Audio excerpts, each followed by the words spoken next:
जिसने श्रोता और वक्ता का लक्षण श्रवण कर लिया तो 7 दिन कथा सुनने का फल स्वतः प्राप्त हो गया। कहा कि चातक पक्षी का काम क्या है? जब स्वाति का बूंद गिरता है उसी को पीता है और कोई बूंद नहीं पीता है। तो कहा कि स्वाति का बूंद जब गिरता है और उसी का पान करता है तो क्या ये उत्तम कोटि का श्रोता है? कहा कि हाँ, जो श्रोता सिर्फ भगवान के ही कथा श्रवण करे, भगवान की मंगलमय नाम का जो पान करे, वही उत्तम कोटि का श्रोता है।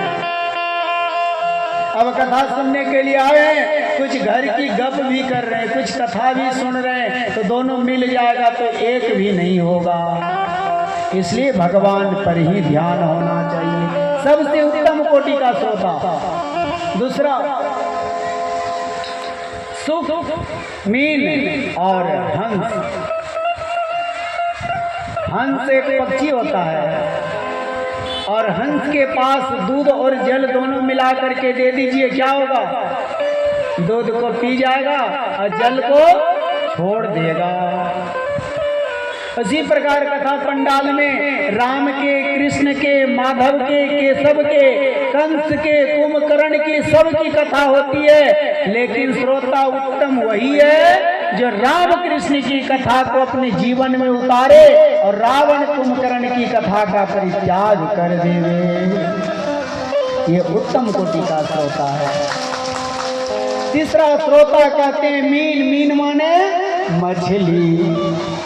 जिस प्रकार मछली जल में रहता है और जल से बाहर कभी आने का विचार नहीं करता है, उसी प्रकार श्रोता जब कथा पंडाल में आ जाए तो अपने शरीर तक को भी भूल जाए कि मेरे शरीर में क्या कोई बैठा है, कोई कीड़ा काट रहा है, उसे भी भूल जाए। हम तो कथा पंडाल में भगवान की भजन करने के लिए आए हैं, भगवान हमारी रक्षा करेंगे।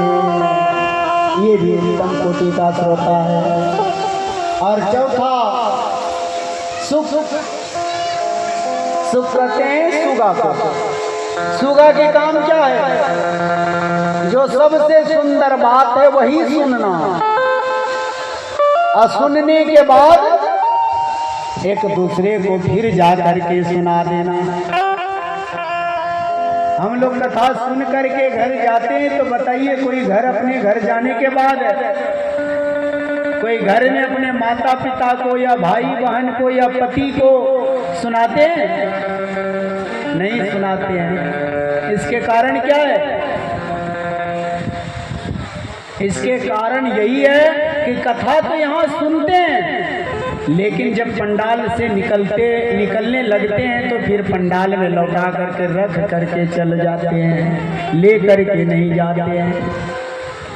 क्यों? जो कथा पंडाल से कथा लेकर के घर तक जाएगा, जो अपने बाल बच्चे परिवार को, पति को, पत्नी को कथा घर में जाकर के सुनाता है, वही जाकर के उत्तम कोटि का श्रोता होता है। ये 4 उत्तम कोटि का श्रोता है। बोलिए वृंदावन बिहारी लाल की जय। 4 श्रोता अवर कोटि का होता है। वो कौन है? वृक भूरुंडो उष्टो वृष उष्टो यश तथा।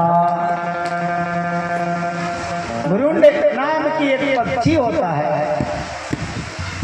उस पक्षी का काम क्या है? जो सबसे सुंदर बात है वही सुनना और सुनने के बाद दूसरे को उपदेश देना।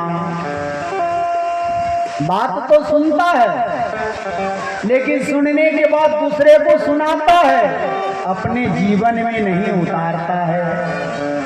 कोई ऐसा भी श्रोता होता है, मदिरा पान कर लिया और मदिरा पान करके वो क्या कहेगा? अरे कल हम कथा सुने थे कि मदिरा पान नहीं करना चाहिए। वो स्वतः मदिरा पान किया है और दूसरे को उपदेश दे रहा है। ये नीच कोटि का श्रोता है। दूसरा नाम है वृष। वृष किसको कहते हैं? वृक भूरुंड। वृक कहते हैं भेड़िया को। भेड़िया का काम क्या है?